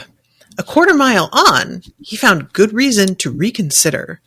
A crowd had formed around 3 slaves taken whilst trying to escape. I know my little treasures will be sweet and obedient, Nurse said. See what befalls ones who try to run. The captives had been tied to a row of crossbeams, and a pair of slingers were using them to test their skills. Tolosi, one of the guards told them, the best slingers in the world, they throw soft lead balls in place of stones. Tyrion had never seen the point of slings when bows had so much better range, but he had never seen Tolosi at work before. Their lead balls did vastly more damage than the smooth stones other slingers used, and more than any bow as well. One struck the knee of one of the captives, and it burst apart in a gout of blood and bone that left the man's lower leg dangling by a rope of dark tendon. Jesus Christ. Well, he won't run again, Tyrion allowed as the man began to scream. His shrieks mingled in the morning air with the laughter of camp followers and the curses of those who'd wagered good coin the slinger would miss. Penny looked away, but Nurse grasped her under the chin and twisted her head back around. Watch, he commanded. You too, Bear. So he watches, and this whole thing, it's just so gruesome. Like, I appreciate Tyrion immediately being shown the consequences, because there is a sense of like, well, these other idiots may accept being slaves, but I don't. I'm going to run. And I just really like, oh, really? You think you're the first one to have the idea of running away from slavery, sir? Nah.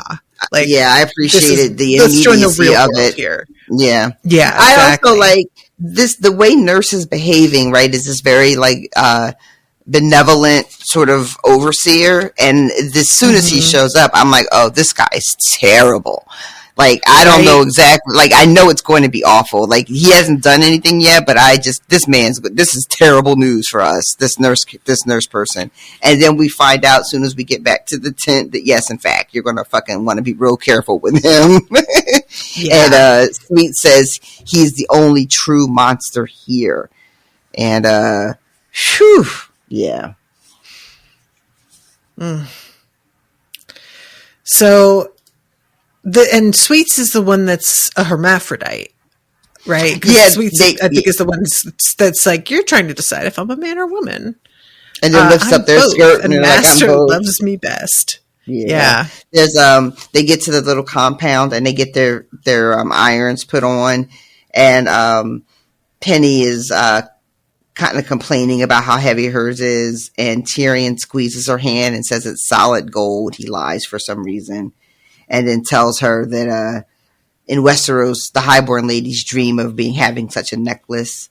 Again, these moments of kindness that he shares with Penny, you know, and still doesn't consider himself a friend to her, because he doesn't consider himself capable of being a friend to anybody at this point in his life, I think.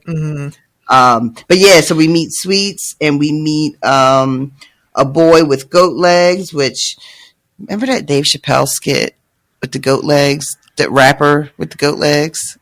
Oh my God, I forgot about that. That was such a weird skit. It really was, but a strange one. I there's something about it that whenever it comes, I laugh so fucking hard. I don't know what it is about it. It's just the whole thing is so absurd, and then the way he's rapping in the song, God, I miss Dave Chappelle. I really do miss him. It's a shame that he died.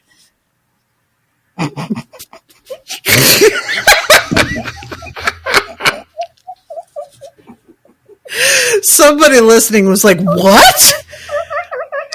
It's a little joke, guys. He's dead to us. You know how it be sometimes. Just be like that sometimes. Sorry. You really cracked yourself up with that one. I really did. I have to send you this thing I saw on TikTok earlier about Pisces, and I'd be in denial about who I am sometimes. But yeah, so there's the goat boy, there's Sweets, there is a woman with two heads, only that's really kind of an overstatement. One of the little heads doesn't even talk, so I don't even know if it gets to count as a second head. But that's just me. And I feel like there's one other person in this little tent, but I can't think of who the last person is. And there's varying degrees of language that everyone can share. The woman with there's a bearded woman. That's who I forgot. Yeah, and there's a bearded person woman with two heads that's got like a weird sort of they're in a cage and they like hiss at people. Yes, yeah, just growls, and only like the second head. It's like that. I forget what you call it, but when you like maybe you're going to be a twin, but then it doesn't really go the whole way. Yeah, like conjoined twins. Yeah, I think. And we have somebody else in the Song of Ice and Fire books that had the two heads too, like that is old, but you know who I'm talking about? Baelor the Monstrous. Yes, who yes. was one of the founders of the Golden Company. Yes, yeah. that one. So and they're asking like Penny, mostly Penny, but Tyrion's curious too. Like, what is our master like? And Sweet says his eyes are yellow and he stinks. 10 years ago, he went to Sotheros and he has been rotting from the inside out ever since. Make him forget that he's dying and he'll be most generous. And I was like, he went to where and got what? Yeah, is this a place we've never heard of this place before, right? No. And it makes it sound like he went and picked up something. Yeah, it's almost like it made me think of Grayscale, but like that's an external thing that you can see it happening. And evidently, whatever's going on with him, if he stinks, I have to assume it's also external somehow. But it doesn't seem like it's super visible. So, if you're like rotting from the inside, then you can start to like exude that through your pores and through your breath and all that. For some reason, the way it's written, he went to Sotheros. I was thinking like, oh, he went to go have a good time and he caught something. That's how I took it, like a venereal disease, like syphilis. Very much, like a version of like he's got syphilis now. There's some interesting things because I just looked at the notes from Austin for this chapter, and he actually mentions the scene in the show. The auction scene is much different than in the show. In the show, first off, there's no penny, but secondly, Jorah is bought first at the auction. Then Tyrion, seeing Jorah being led away, screams they're a fighting team and attacks one of the auctioneers, which makes everyone watching laugh, and Jorah's master buys him as well. What really struck me rewatching this scene is how sanitized it is from the book. Jorah and Tyrion are well groomed and cleaned. Tyrion is hit once, but it doesn't leave a mark, and we do not see any other slaves being sold, let alone a teenage girl. And that's really just true of the show in general. Everything is really sanitized. And it's weird because then they add horror to other places that it wasn't. Right. And it feels bizarre to me to like take it away from certain places, but then put it back in others. Why? And it always feels like they're trying to do something, but I can never really get what that, like, for example, a lot of what they add is violence against women that didn't happen in the books. Mm-hmm. But here's a scene where a teenage girl is stripped and sold. You would think they would keep that in because they love naked women with violence against them. Why would you take that out then? You do that all the time. What's the problem? Mm-hmm. So the rhyme and reason behind some of what they do, I don't really get, I don't know. But anyway, so yeah, this whole thing is like, kind of feeling like maybe their situation will be a little bit more luxurious than some of the other slaves, right? Like maybe they've landed in what, with taking into account that it is still slavery, is kind of a decent gig, you know? Yes. They're almost like, you hate to use the word, but you feel like you want to say they got lucky, even though that feels gross, you know? Yeah. But yeah, you just like, of all the like places they could have ended up, they landed in a relatively soft place, considering what the alternatives were. But then, like, the work that they're made to do, it's like, it grows increasingly clear that while I think they did get lucky, it's just in terms of the sheer cruelty, not in terms of they aren't going to have any work or things are going to be easy for them, you know? Right. So at first they're just made to perform, and they do a good job. People are pretty delighted with their performance, but of course Tyrion is having a hard time with this because it's clear how contemptuous everybody is of him and Penny. And afterwards, the dwarfs stripped off their wooden armor and the sweat-soaked clothing beneath and changed into the fresh yellow tunics that had been provided them for serving. Tyrion was given a flagon of purple wine, Penny a flagon of water. They moved about the tent, filling cups, their slippered feet whispering over thick carpets. It was harder work than it appeared. Before long, his legs were cramping badly, and one of the cuts on his back had begun to bleed again, the red seeping through the yellow linen of his tunic. And then there's somebody who's like, oh, why don't you make these two fuck? And I was like, oh, right. That's a thing that they could just make slaves do. Like, you know, how fucking hideous is it that that's even an option? That is not something that is made. They are not made to do that. But the fact that anytime that's on the table. Someone could just say it and be like, you have to do that. And you would have to do that. Yeah. Yeah. Eventually, he is asked to play Shivas because he's bragged about being good at that. And he doesn't let this guy win. So the dude just flips the table over. And Penny's like, you should have just let him win. And I was sort of like wondering whether that would have been better or not. I couldn't decide, like, long term. In the short term, letting him win may be better because the guy doesn't throw a fit. But if you get a reputation as being really good, maybe that's something you could kind of leverage. Right. I don't know. You know? I think as a position of a slave, it's, you know, it's such a vulnerable position, and to upset someone who has that kind of power over you is really, really dangerous. To bruise the ego of somebody who is your social better and can, you know, have your life in their hand is very, very risky. And really, it seems like, and it's funny too, because later on he has to ask permission, but this first game he doesn't. It's like wagering what's more beneficial to me. Let this guy win to save his ego, but also I'm kind of shaming my master, or do I win because then my master looks good because I've been victorious. So when after that game is over and a guy flips the table, Brown Ben comes up and is like, let me play. You know, I learned the game of Atlantis. You couldn't possibly beat me. And Tyrion is like, well, I'm only a slave, so my master decides who I play and when. But he doesn't do that with the very first guy. Which I just thought was very interesting. And it doesn't really say, we don't get any additional information on why he doesn't feel like he needs to ask permission the first time. And so then he plays Ben and he wins the first game. The wager though. The wager is, Ben says, if I win, then I get Tyrion. And, the master is like, no, we're not doing that. But if you win, I'll give you the price I paid for him in gold. And that ends up being what the stakes are.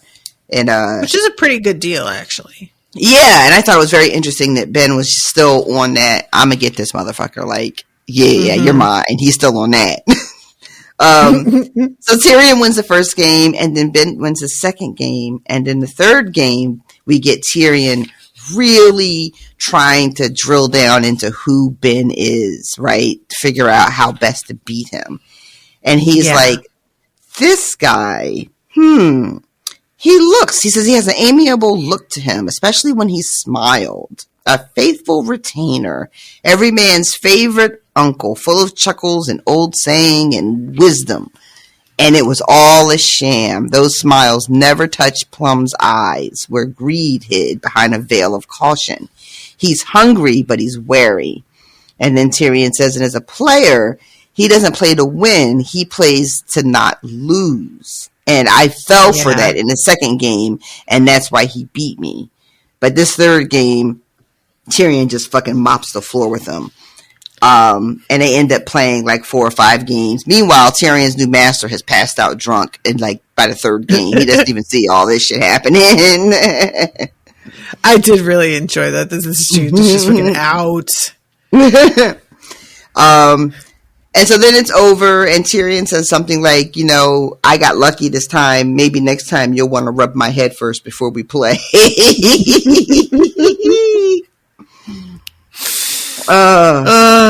That is very funny to me. Yeah, I really do enjoy getting to see a character through the eyes of someone who is more perceptive and has more experience with the world. I just think it's so interesting how different his response is to Ben compared to Daenerys. And, you know, I have often trusted Daenerys' judgment on people. Oh, yeah. Assuming that she's like wiser than she is, because she can be perceptive. It's not like she's an idiot, but she is also very young, and she also is in a couple times like kind of a desperate situation where she wants to believe certain things. And it just is a good reminder that a girl is not as good at this as she thinks and as I think. Even. We have to be constantly reminded of how desperate Daenerys is, because that type of desperation will lead you to miss things, you know, because you're in such dire need that you'll overlook, you know, like red flags, like we all do in our everyday lives, you know. We will choose not to see the very red flags that are waving furiously in front of us because we need a thing. Whatever we think we can get from that person, we need it so much that it helps us just completely turn our eyes away from all of the fucking warning signs, and we see what we want to see. After all this is over, and the noble people who have been who were being entertained have all left, they are allowed to eat the leftovers, and they're told that you can eat, but you better eat fast because you got to clean all this shit up again before you go to bed. And I do appreciate any time that there's a mention of like, oh yeah, you can eat the leftovers, because it makes me think of being a real server. And especially when I would work like a buffet and there would be stuff left over, all of us would just sort of stuff our faces as we were doing the like buffet cleanup, because everything left in the pans was fair game, you know? I always think of like, I don't think I've ever worked. Nope. I never worked a buffet place. I think the closest I ever got to a buffet, it's not even a buffet, but I used to work at a place that did like wing night, and, it wasn't a wing joint. We just happened to do wings and got like kind of like well known in the neighborhood for them. And it was kind of like, almost like bottomless wings for like a set price. You could just, you know, just eat and eat and eat. And so we would have all of these wings being made throughout the whole night. And then at the end of the night, you know, whatever was left over was fair game. Whoo, chow. But yeah, so Tyrion is scrubbing the wine stain and cleaning up, and Nurse comes to get them, and Penny is just like, what have we done? Oh my God, what's wrong? And Nurse says, much and more. Nurse said, oh, wait, no, this isn't Nurse that comes gets them. This is somebody else who shows up. Because the person says, it doesn't say who it is. But someone shows up and gets them and tells them that Nurse said you would be rewarded if you pleased your father, did he not? And though noble Yezin is loath to lose his little treasures, Yunzak has persuaded him that it would be selfish to keep such droll antics to himself. So rejoice. To celebrate the signing of the peace, you shall have the honor of jousting in the great pit of Daznak. So, yeah, I'm not. This is the overseer that came to talk to them, by the way. Okay. Who is different from Nurse. Nurse is not the overseer. Yes. Then. I believe that's a different, I think that's a different person. I'm trying to see. Because Nurse reappeared to tell them, you must clean again before you sleep. Maybe he is the overseer. Because the way it's written, Nurse says, eat quickly, all of this must be clean again before you sleep. Tyrion was on his knees, legs aching, and his bloody back screaming with pain, trying to scrub out the stain that the spilled wine had left, when the overseer tapped his cheek gently with the end of his whip. I think maybe that is Nurse, and that's just like the overseer is just another way of saying. So Nurse just talks about himself in third person. He's like fucking Jimmy. Because it says much and more, said the overseer. Yes. Nurse said you would be rewarded if you pleased your father. Did he not? So okay. Nurse is just referring to himself. Well, that's a weird thing to do, bud. They do that when they are from Essos a lot of the time. It's sort of presented as if it's like part of it being their second language. The common tongue being their second language. Because he's definitely not the only character to have done that. Gotcha. Okay. So that's what I think is going on there. But I'm, So they're being positive. sent to perform at a fighting pit. I can't tell if this is just a one-time deal or if they've been sold to the fighting pit to perform there. I think it's a one-time thing. Okay, just to celebrate the signing of the peace. So he's going to be at the Great Pit with him. I'm assuming Jorah will come because Jorah is supposed to be part of the deal. He got Jorah out of performing on this particular night, but I can't imagine him getting him out of it, for such a big deal. So what are we going to have? We're going to have Daenerys next to her new husband in the royal suite, and then Tyrion and Jorah are going to come out and perform at the beginning before the pits open for fights. Is that what I'm getting? I think so, yeah. I love the way you said that. Is that what I'm getting? So annoyed. Is that what we're doing? I think that's how it happened. I don't remember Tyrion so much being in the pits. Thank you for Austin's notes because I completely forgot that it was Jorah who gets bidded on, and Tyrion has to kind of throw himself into the deal. I really like in the book it's swapped. I like that a lot. There's also a bit about Jorah. Tyrion is saying how once he found out that Daenerys married, all the fight went out of him. Like when the ship gets attacked, Jorah takes down like 3 or 4 of these motherfuckers. He goes down swinging. But Tyrion is watching him. I think it's being brought up to auction, or it might be after he's sold. But he's just like all the fight went out of him once he found out that she got married. So I know, but on the show, I think that's what it is. Daenerys literally is just like up in the pyramid or whatever the fuck watching, and Jorah comes out to fight, and that's the first time she realizes that he's back. Is that how that goes? I can't remember. I think so. Can't remember. That sounds right. It sounds like the correct amount of drama. We see him for the first time as he's about to be like fed to a lion or something, But then I have no memory of how she stops it. Like she must just stand up and be like, "No," but I can't remember how that goes. Like she's like, there's like 30,000 people at the arena, and she's just gonna stop I don't remember. I'm so tempted to go back and watch, but I know I can't. But I really like sometimes certain chapters will really get me tickled, and I'll be like, God, I want to go back and watch it real quick.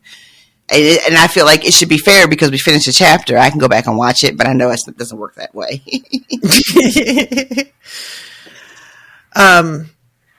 Yeah, there's probably at this point, though, very little danger because we are catching up to a point where, you know, there's so much left of the book, but so much of it is not in the show.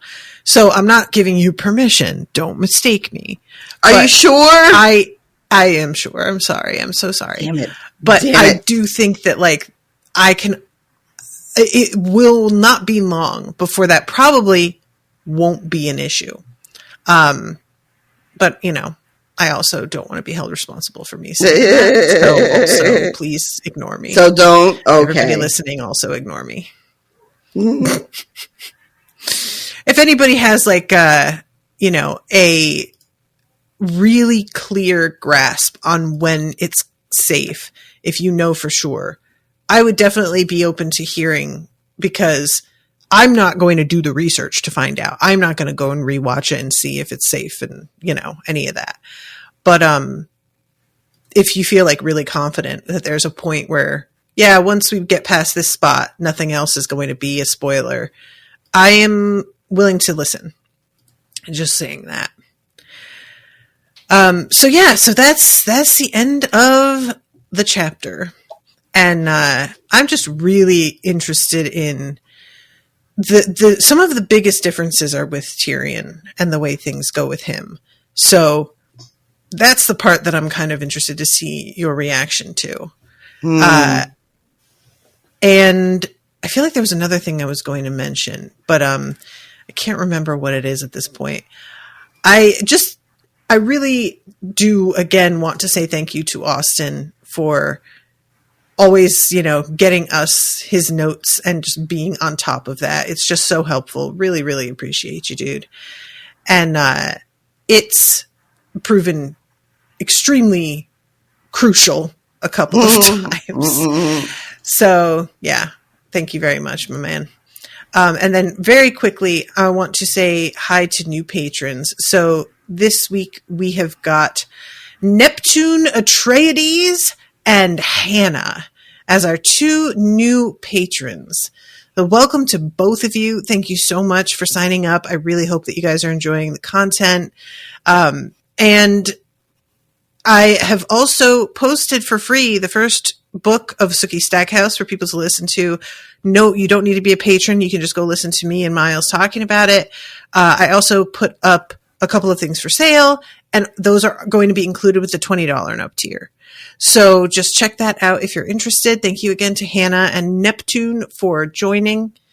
And I hope everybody else, if you're interested, will go to patreon.com/unspoiled and sign up either to be a paid patron or just follow us for free. And that way you get updates on everything that's going on, because it is going to be the place for Unspoiled updates and info.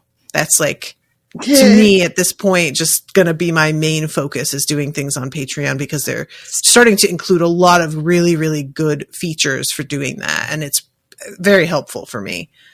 So be there or be square, kiddos. Yeah, be there or be not there. All right, everybody. Thank you again so much for listening. We love you very much. Until next time, toodaloon, motherfuckers. Bye, guys. Joffrey, Cersei, Walder Frey, Meryn Trant, Tywin Lannister.